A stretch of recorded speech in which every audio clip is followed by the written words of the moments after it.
بسم اللہ الرحمن الرحیم، السلام علیکم۔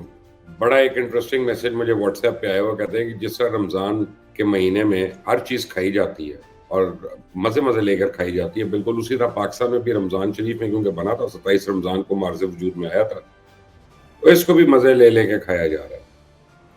ویڈیو میں بہت کچھ ہے، لیکن شروع کرنے سے پہلے 4 سوال پوچھوں گا، آپ نے کامنٹس میں جواب ضرور دیں۔ 3 آپشنز بھی آپ کو ساتھ دوں گا۔ سوال نمبر 1، ہم آزاد و خود مختار قوم ہیں اور ہم آزاد خارجہ پالیسی رکھتے ہیں؟ تو جواب 3 ہے، ہاں جی، نہیں جی، اچھا جی۔ اس کا سوچ کے جواب دیجیے گا۔ دوسرا سوال ہے کہ ہم بیکاری قوم ہیں، تو جواب وہی ہے، ہاں جی، نہیں جی، اچھا بھائی۔ سوال نمبر 3، پاکستان ایک اسلامی جمہوریہ ملک ہے، ہاں، نہ، پتہ نہیں۔ سوال نمبر 4، میں اپنی بیوی سے بالکل نہیں ڈرتا، میں خوددار شوہر ہوں، ہاں، نہیں، بالکل نہیں۔ پاکستان کے موجودہ حالات میں اپنے جذبات کے اظہار کے لیے معراج فیض آبادی کے ان اشعار کا سہارا لیں کہ جو تھے سیاسی گھرانے والے سب ایک نکلے، بجھانے والے جلانے والے سب ایک نکلے، حرام کے رزق میں کوئی امتیاز کیسا کہ کھانے والے کھلانے والے سب ایک نکلے، ہمارے ماضی کی ایک عمارت یہ کہہ رہی ہے بچانے والے گرانے والے سب ایک نکلے۔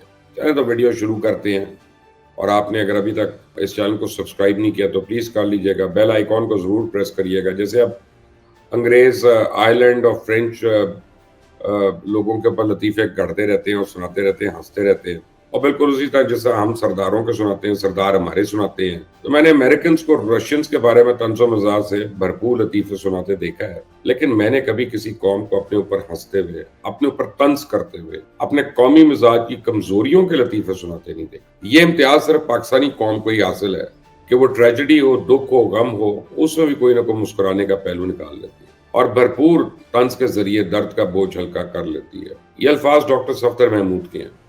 باقی ہم پاکستانیوں کا مزاج ایسا ہے۔ آج کا میرا ٹاپک بھی اسی لیے ایک منفرد ٹاپک ہے کہ اس میں پاکستان کے مشہور یک سطری یعنی ایک سطری جملہ جسے آپ لطیفہ سمجھ کے قبول کر سکتے ہیں، لیکن ان لطیفوں میں ایک سبق ہے، اور ان لطیفوں میں چھپے ہوئے قومی المیہ بھی ہیں۔ یہ وہ حقیقت ہے جسے سن کے ہم رونا چاہیے اور ہمیں ہنسی آئے گی۔ دیکھ لیں آپ، بس یہی کہا جا سکتا ہے کہ مشکلیں اتنی پڑیں کہ آسان ہو گئی۔ ویڈیو انٹرسٹنگ ہے، آخر تک ضرور دیکھیے گا۔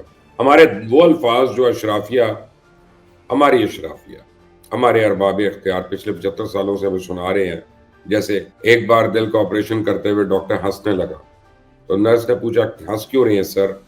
ڈاکٹر بولا پہلی بار دل کھول کر ہنسنے کا موقع ملا۔ اس طرح آپ بھی اگر انہیں سنیں اور یعنی سمجھیں تو پھر آپ انجوائے کریں گے۔ ہم وہ نسل ہیں جو اب تک سب سے زیادہ تبدیلیاں دیکھ چکے ہیں، کیونکہ ہمیں پتہ ہی نہیں کہ ہم نے کیا کرنا ہے۔ ایک عرصے کے بعد محسوس ہوتا ہے کہ اب صحیح راستے پہ پڑے اور پھر پتہ چلا کہ وہ بھی غلط تھا۔ بحیثیت قوم ہم مسلسل بھٹکتے رہے اور اپنا راستہ بدلتے رہے۔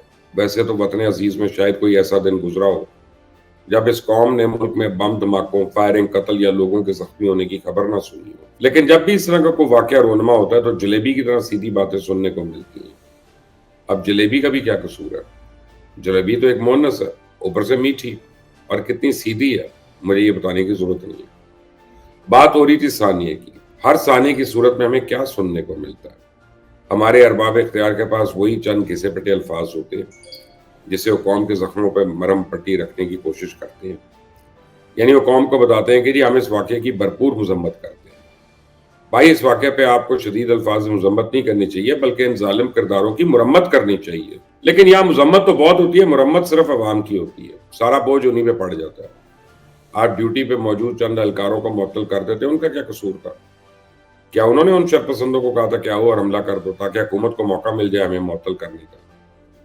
پھر آپ کا کوئی وزیر بڑے جوشیلے انداز میں ٹیلی ویژن پہ آ کے یہ بیان جاری کرتا ہے کہ اس واقعے پہ تحقیقاتی کمیٹی بنا دی گئی ہے۔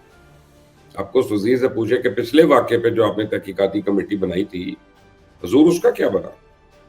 یا یہ بیان جاری کر دیا جاتا ہے کہ اس واقعے پہ انکوائری کی جائے گی۔ سرکار آپ نے غور کیا سب کچھ بدل رہا ہے، عرصہ دراز سے یہ روح افزا کا ڈھکن نہیں بدلا۔ کوئی ان سے پوچھے کہ پچھلی 10 انکوائریوں کا کیا بنا، اس پہ بھی ذرا ہماری رہنمائی کر دیں۔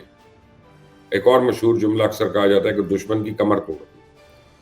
پچھلے 3 مہینے میں 20 بار تو آپ دشمن کی کمر توڑ چکے ہیں، اور دشمن بھی ایسا شریر ہے کہ ہر بار اپنی ٹوٹی ہوئی کمر دوبارہ جڑوا کر آپ کے پاس پھر آیا تھا کہ اچھا آپ کمر توڑو.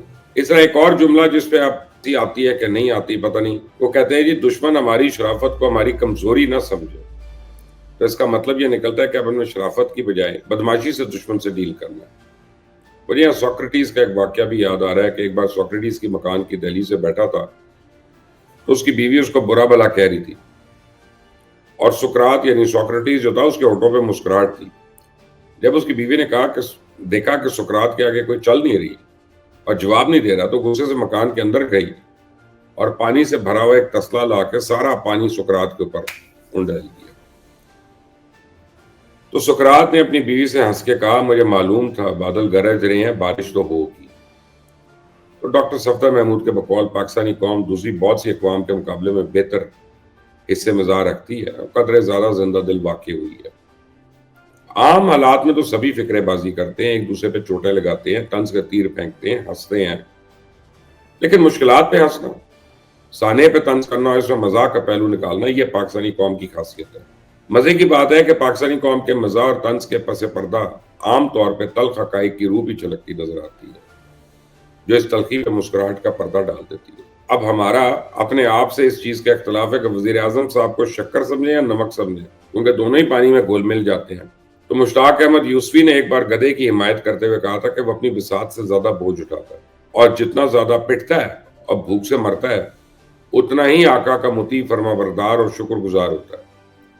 تو شاید اب پاکستانی قوم بھی اس گدھے کی مانند ہو گئی ہے. اکثر کہا جاتا ہے غریب کو اس کی دہلی پہ انصاف ملے گا، تو آج کل میمز کا زمانہ ہے، ادھر کو خبر آتی ہے ادھر اس پہ دھڑا دھڑ میمز بننا شروع ہو جاتی ہے. اردو میں غالباً ان کو چٹکلے کہا جائے گا کہ یہ سیاسی چٹکلا نہیں ہے کہ غریبوں کو اس کی دہلیز پہ انصاف ملے.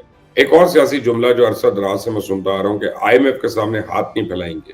ہم تو ہمارے مجبوری آئی ایم ایف کے پاس گئے تھے کیونکہ پچھلی حکومت خزانہ خالی کر گئی تھی، اس سے ڈیل ہو گئی ہے، اب لوڈ شیڈنگ کا خاتمہ کر دیا جائے گا. لیکن کیسے؟ ہم نے تو مطالعہ پاکستان میں پڑھا تھا کہ بجلی پانی سے بنتی ہے، مگر اس کا بل دیکھ کر ایسا لگتا ہے کہ بجلی پانی سے نہیں بلکہ دیسی گھی، کاجو، بادام اور چلگوزے سے بن رہی ہے. اور اب ہم تمام پاکستانیوں کو صبح اٹھ کے نہار منہ زیادہ پانی پینا چاہیے اور واک کرنا چاہیے تاکہ ہمارے گردے ہی صاف رہیں. اگلے مہینے یا اس سے اگلے مہینے جتنی بجلی مہنگی ہو چکی ہوگی، ہو سکتا ہے کسی کو گردہ بیچ کے اللہ معاف کرے اس کا بل ادا کرنا پڑے.